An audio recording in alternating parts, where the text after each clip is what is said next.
Okay, go. Highlights of the story that we're about to read today to honor our Indigenous brothers and sisters. Orange Shirt Day honors all of the students who went to residential school and had their identity stripped away.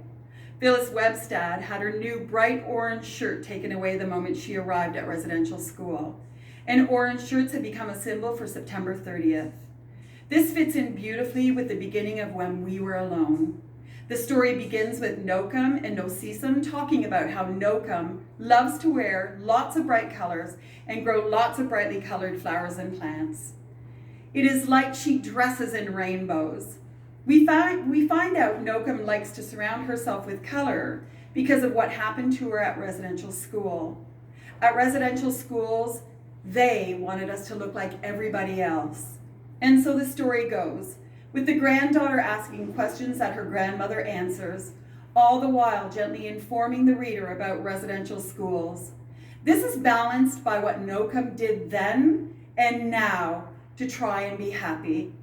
The story is also one of resilience and resistance, or as the author says, a story of empowerment and strength. Nocum survived residential school by refusing to give up her identity and finding brief moments of happiness. Nocum now surrounds herself with friends, family, color, beauty, and everything that makes her feel happy. Nocum is a strong woman who tells us at the end of the story where she finds the most strength and happiness. She tells her granddaughter, "I am always with my family." When We Were Alone by David A. Robertson and Julie Flett.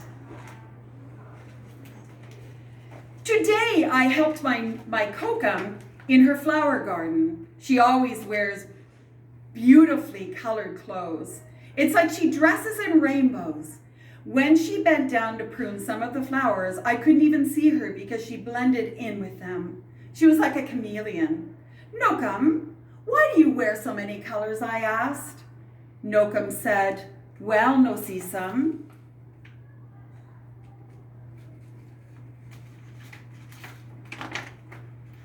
when I was your age, at home in my community, my friends and I wore many different colors. But at the school I went to, far away from home, they gave us different clothes to wear. All the children were dressed the same. And our clothes weren't colorful at all. We all mixed together like storm clouds." "Why did you have to dress like that?" I asked. "They didn't like that we wore such beautiful colors," Nocum said. "They wanted us to look like everybody else." But sometimes in the fall, when we were alone and the leaves had turned to the warm autumn hues, we would roll around on the ground. We would pile the leaves over the clothes they had given us, and we would be colorful again, and this made us happy. "Now," Nocum said, "I always wear the most beautiful colors." After I helped with the flowers, we went over to the back gate. There were vines covering the gate, and they reached all the way to the ground. When my Kokum turned to fix the latch, I saw that her braid hung almost as low as the vines. It was like she had a tail. "Nocum," I said, "why do you wear your hair so long?" Nocum said, "Well, Nosisum, when I was your age, at home in my community, my friends and I grew our hair long, just like our people have always done. It made us feel strong and proud. But at the school I went to, far away from home, they cut off all of our hair. Our strands of hair mixed together on the ground like blades of dead grass." "Why did you have to wear your hair like that?" I asked. "They didn't like that we were proud," Nocum said. "They wanted us to be like everybody else." But sometimes in the spring when we were alone and the grass had grown so long and thick in the field, we would pick the blades from the ground. We would braid them into the short hair they had given us, and we would have long hair again, and this made us happy. "Now," Nocum said, "I always wear my hair very long."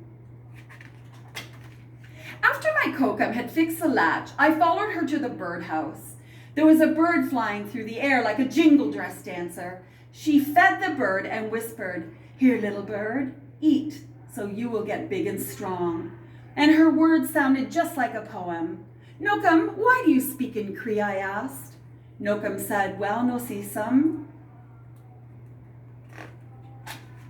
When I was your age at home in my community, my friends and I always spoke our language, but at the school I went to so far away from home, they wouldn't let us speak our words.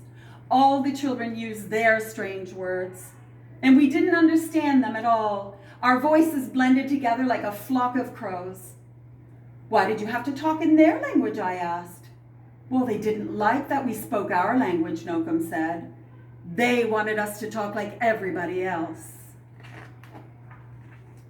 But sometimes in the summer, when we were alone and our teachers weren't anywhere around the place we were, we would whisper to each other in Cree. We would say all the words we weren't allowed to say so that we wouldn't forget them, and this made us happy. Now, Nocum said, I always speak my language.